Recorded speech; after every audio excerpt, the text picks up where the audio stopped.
We face danger head-on out here in the wild, but sometimes the biggest threats aren't the ones lurking in the shadows of the jungle, but those that strike closer to home. As a prepper, it's not enough to just have your supplies stashed away.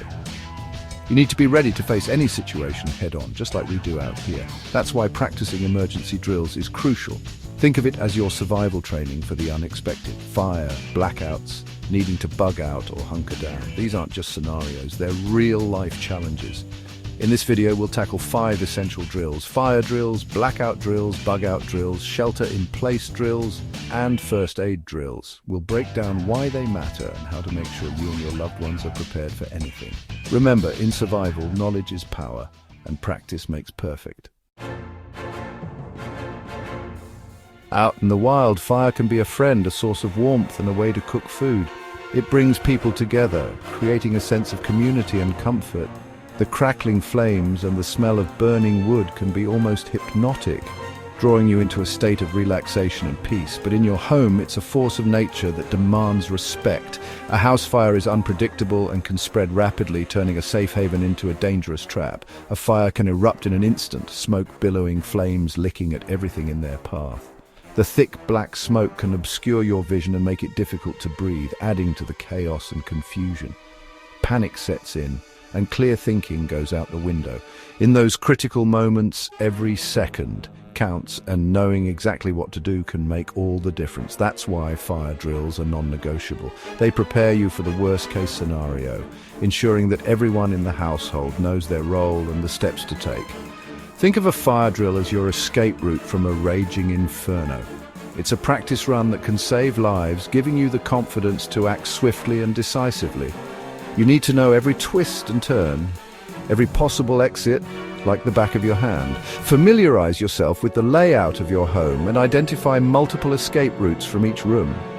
Gather your family and walk through your home, mapping out primary and secondary escape routes. Discuss the plan in detail and make sure everyone understands their responsibilities. If you have young ones, make it a game. Turn the drill into an adventure and reward them for their participation and quick thinking.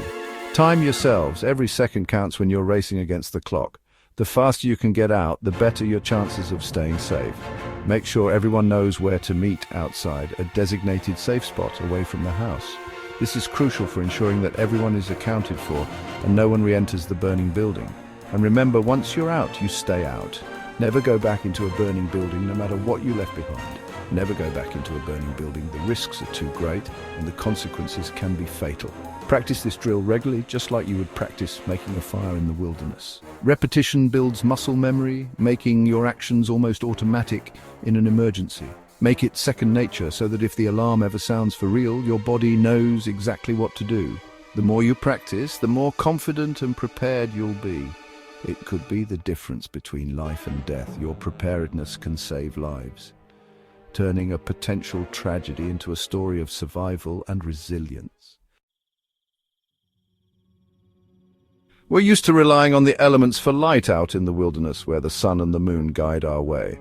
The natural light provides a sense of security and familiarity, making it easier to navigate through the trees and trails. But back in civilization, a sudden blackout can be disorienting.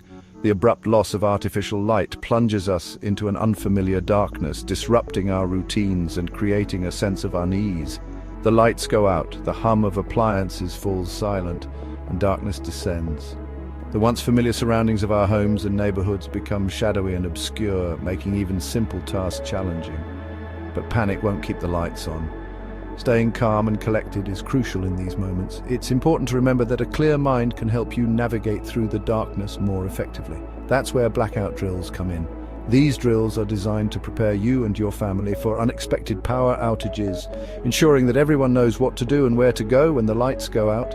Start by identifying potential hazards in your home: loose rugs, furniture with sharp corners, anything that could cause a stumble in the dark. Make a list of these hazards and take steps to mitigate them, such as securing loose rugs or adding padding to sharp corners. Then gather your essential supplies: flashlights, lanterns, extra batteries. Consider investing in rechargeable batteries and solar-powered chargers to ensure you have a sustainable source of power during extended outages. Store them in easily accessible locations and make sure everyone knows where they are. Now, simulate a blackout. This practice will help everyone become familiar with the process and reduce panic during an actual event. Turn off the lights and practice navigating your home using only your emergency lighting.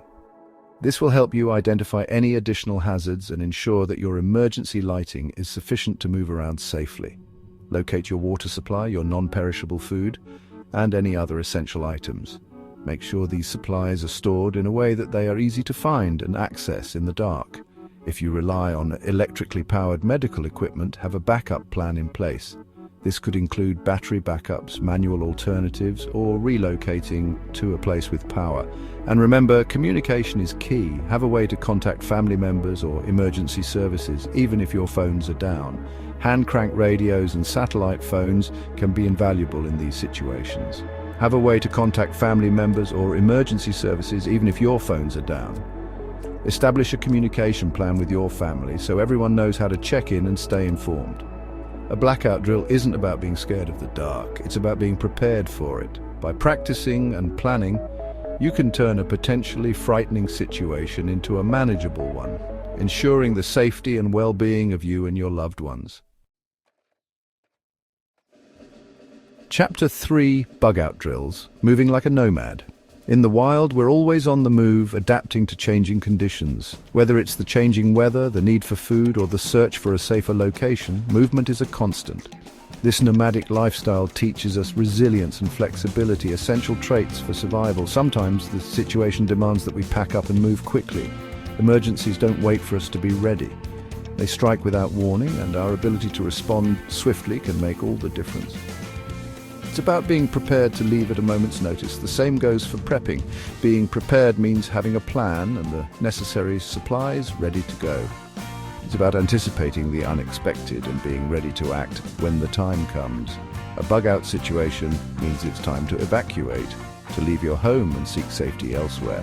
This could be due to natural disasters, civil unrest, or any other emergency that makes staying put too dangerous. A bug-out drill is about being organized and efficient under pressure. It's a practice run to ensure that when the real thing happens, you and your family can act quickly and effectively. Start by packing your bug-out bags. These bags should be packed with essential items that will help you survive for at least 72 hours. Think of them as your lifeline in an emergency. These are your lifeline, containing essential supplies for 72 hours or more. Make sure to include items like food, water, first aid supplies, and shelter materials. Food, water, first aid, shelter, and other essentials should be packed carefully. Each item has a purpose and could be crucial for your survival. Tools pack like your life depends on it, because it might. Include items like multi-tools, fire starters, and other survival gear that can help you in various situations. Next, map out your evacuation route. Knowing where you're going and how to get there is just as important as having the right supplies. Avoid main roads, which could be congested or impassable. Consider alternative routes, back roads, even hiking trails. These less traveled paths might be your best option in an emergency. Time yourselves. How long does it take to pack the car? Gather your family and hit the road. This practice can help you identify any weaknesses in your plan and improve your efficiency. Practice setting up your bug-out location, whether it's a designated safe house or a temporary shelter. Knowing how to quickly and effectively set up your shelter can make a big difference in your comfort and safety. Make sure everyone knows their roles and responsibilities. Clear communication and understanding of each person's tasks can streamline the process and reduce stress. Remember, in a bug-out situation, time is of the essence. Every second counts, and being prepared can make all the difference in ensuring your family's safety. Chapter 4: Shelter-in-place drills, fortress of preparation. Sometimes the safest course of action is to stay put, to fortify your position and weather the storm. That's where a shelter-in-place drill comes in. It's about transforming your home into a sanctuary, a safe haven from the outside world. Start by identifying potential entry points. Doors, windows, vents, reinforce them, making it as difficult as possible for intruders or contaminants to get in. Gather your essential supplies, food, water, sanitation, first aid, and make sure you have enough to last for an extended period. Practice your communication plan. How will you stay informed about the situation? Do you have a battery-powered radio or a way to receive emergency alerts? And how will you communicate with loved ones who may not be with you? A shelter-in-place drill isn't about being afraid, it's about being prepared. It's about having the confidence to face uncertainty, knowing that you've taken every precaution to protect yourself and your loved ones. Chapter 5. First aid drills. Every second counts. Out in the wild, injuries are a part of life. A sprained ankle, a deep cut, these things happen. But in a survival situation, even a minor injury can quickly become life-threatening. That's why first aid skills are non-negotiable. Gather your family and practice basic first aid techniques. Learn how to control bleeding, treat burns, and immobilize fractures. Practice CPR. It could mean the difference between life and death. Make it a family affair. Even the kids can learn. Invest in a well-stocked first aid kit and make sure everyone knows where it's located. Keep a smaller kit in your car and bug-out bag. Familiarize yourself with the contents and their uses. Remember, in a real-life emergency, you won't have time to consult a textbook. Regular first aid drills will help you react instinctively, confidently, and effectively. Outrow, be prepared, stay alive. We've covered a lot of ground today, from fire drills to first aid. Remember, prepping isn't just about stockpiling supplies, it's about being mentally and physically prepared for anything. These drills might seem tedious, but they're your lifeline in a crisis. Imagine the pride of knowing you can handle any situation, the confidence of having a plan. That's what being a prepper is all about. So get out there, practice these drills, and never stop learning. Because in the wild, just like in life, the more you know, the less you carry fear. Stay prepared, stay sharp, and most importantly, stay alive.